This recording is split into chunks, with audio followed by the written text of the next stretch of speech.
Evangelho segundo o Espiritismo, capítulo 18, muitos os chamados e poucos os escolhidos. A porta estreita. Largue a porta da perdição, porque são numerosas as paixões más, e porque o maior número envereda pelo caminho do mal. E estreita a porta da salvação, porque a grandes esforços sobre si mesmos é obrigado o homem que a queira transpor. Se você quer transpor a porta estreita, a porta que te conduz ao Pai, você vai ter que começar a largar suas bagagens para trás. E para largar as bagagens para trás, você vai ter que fazer um esforço de desprendimento. Às vezes dói. Cada etapa da nossa existência são etapas que nós teremos que vencer. Cada etapa da nossa existência que nós temos que vencer, nós temos que fazer renúncias. Porque os prazeres do mundo diferem muito dos prazeres que são oferecidos nos céus. Por isso, nós precisamos entender a importância de começarmos a colocar em prática as leis divinas em nossa vida. Para vencer as más tendências, coisa a que poucos se resignam. E o complemento da máxima, muitos são chamados e poucos os escolhidos.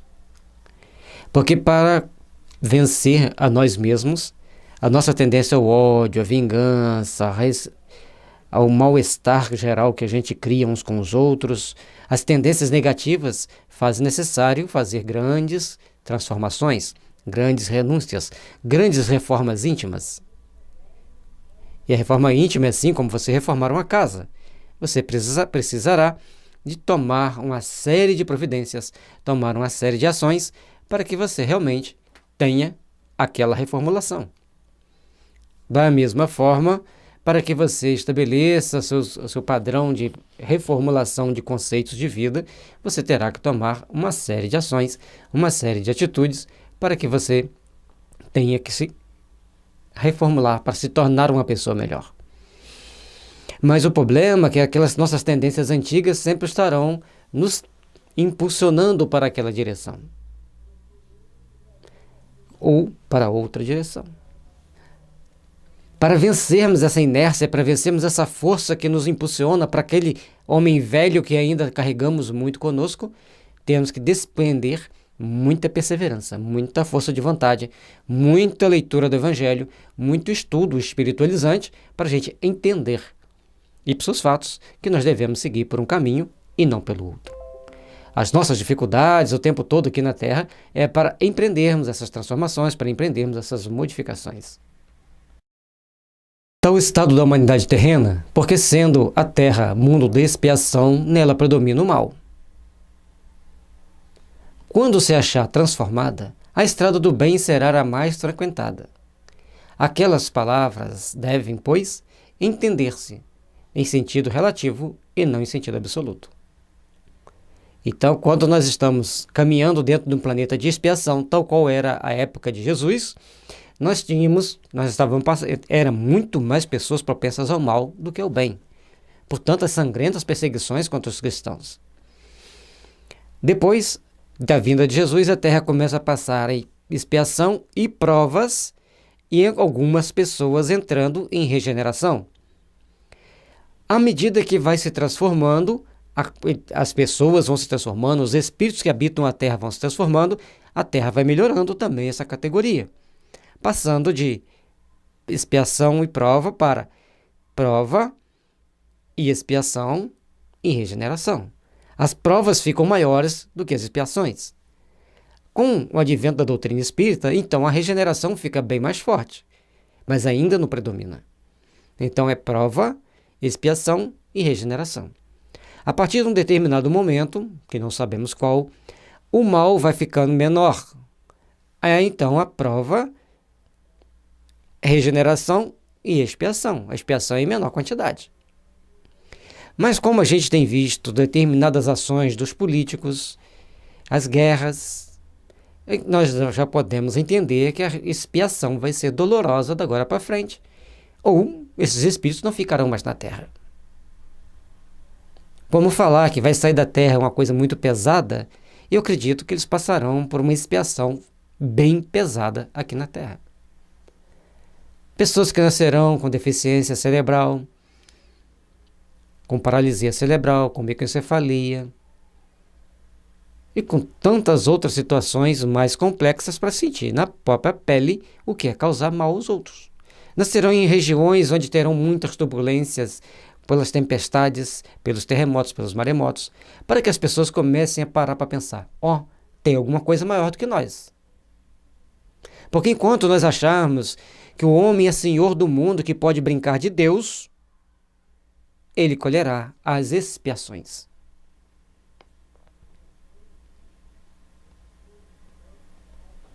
Porque passaram por situações complexas em determinadas épocas da humanidade, em condições de guerra e outras mais? Porque deviam. Então nós temos que começar a procurar entender a nossa necessidade de aperfeiçoar. E para nós nos aperfeiçoarmos, nós temos que nos melhorar moralmente, evangelizar nossos sentimentos, interiorizar as leis do amor. Quanto mais o mal tiver na Terra, mais nós nos complicamos. Se houvesse de ser esse o estado normal da humanidade, teria Deus condenado à perdição a imensa maioria das suas criaturas. Suposição inadmissível, desde que se conheça que Deus é todo justiça e bondade. Para ser justo e bom, tem que aplicar a lei de forma justa e boa.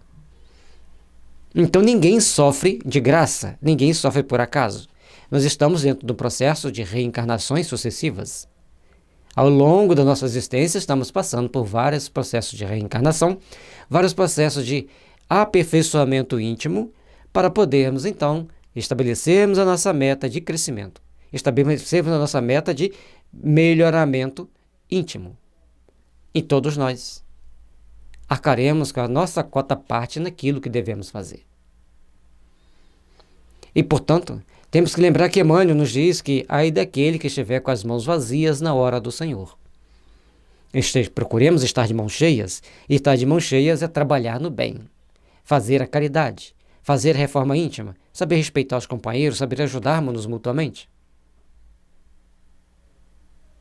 Procuremos, pois, entender as nossas necessidades de trabalho. Procuremos, pois, entender as nossas necessidades de realização. Porque somente a realização e o trabalho, unidos no ideal cristão e unidos no sentimento de amor e de paz, é que vai nos fazer crescer, aprimorar e fortalecer. Jesus, a sublime luz, está sempre nos iluminando, sempre nos impulsionando para o bem. E nós temos que estar bem encaixados dentro da obra do bem, para nos fortalecermos e para nos livrarmos de certas expiações, embora as provas teremos que passar, e de acordo com a nossa resignação, de acordo com a nossa compreensão do que estamos passando, de acordo com o nosso entendimento, nós vamos entrar em regeneração. Mas de que delitos esta humanidade se houvera feito culpada para merecer tão triste sorte, no presente e no futuro? Se toda ela se achasse degradada na terra, e se a alma não tivesse tido outras existências, por que tantos entraves opostos diante de seus passos?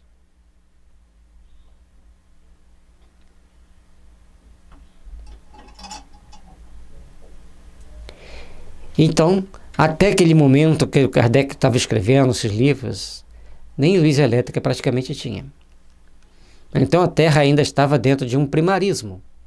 E dentro dessa concepção primária de vida, ela tinha que tomar determinadas ações, determinadas atitudes para se ajustar perante as leis. E com isso, a humanidade passou a sofrer as injunções em si mesma daquilo que ela houvera feito, das atitudes que ela houvera tomado. E é por isso que nós precisamos, então, de procurar compreender a nós mesmos, procurar fazer com que prevaleça em nós o sentimento de amor e de caridade, para podermos, então, nos ajudar, nos fortalecer e nos aprimorar.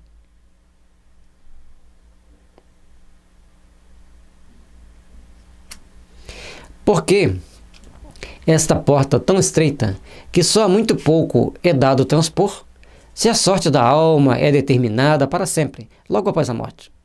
Assim é que, com a unicidade da existência, o homem está sempre em contradição consigo mesmo e com a justiça de Deus. Que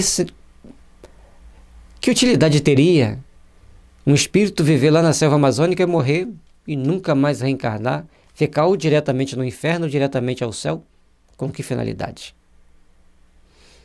Então há, perante a justiça divina, um conjunto de regras, de ações que nós devemos procurar entender para tomarmos as atitudes mais compatíveis com o nosso processo evolutivo para podermos crescer. E a reencarnação é para quê? Para que todos tenham oportunidades de aperfeiçoar. Quem hoje está na extrema pobreza, amanhã pode estar na extrema riqueza? Pode estar, não quer dizer que vai estar. Uma pessoa que está numa condição muito infeliz, passando por uma série de atribulações nesta existência, na outra ele pode desconhecer totalmente as atribulações, desde que ele aprenda os porquês de cada situação que ele vivenciou. E a vida traz para nós essas oportunidades sublimes, para nós podermos refletir na grandeza de Deus e procurarmos sempre fazer o melhor, para que o melhor nos envolva, nos fortaleça e nos impulsione para um mundo de paz, de fraternidade e de luz. Com a anterioridade da alma e a pluralidade dos mundos, o horizonte se alarga, faz-se luz sobre os pontos mais obscuros da fé. O presente e o futuro tornam-se solidários com o passado, e só então se pode compreender toda a profundeza, toda a verdade e toda a sabedoria das máximas do Cristo. Compreender essas máximas do Cristo, agir de acordo com e de forma condizente com essas máximas do Cristo, é que vai fazer com que nós estejamos numa classificação ou na outra classificação, ou seja, entre os bons, entre os maus ou entre os mornos. E ser morno não é uma boa atitude, porque o morno está sempre deixando o barco correr, e não toma atitude positiva e também não toma atitude negativa. Então precisamos ser autênticos perante as leis divinas, perante aquilo que nós queremos. Tenhamos sabedoria, tenhamos condições de dar os passos necessários para o nosso processo evolutivo. Que as bênçãos de Jesus possam nos iluminar e nos fortalecer, impulsionando-nos para um amanhã de paz, de esperança e de fraternidade, onde todos nós estaremos caminhando com a segurança necessária, desde que tivermos colocado o Evangelho em nosso coração. Paz e luz a todos nós.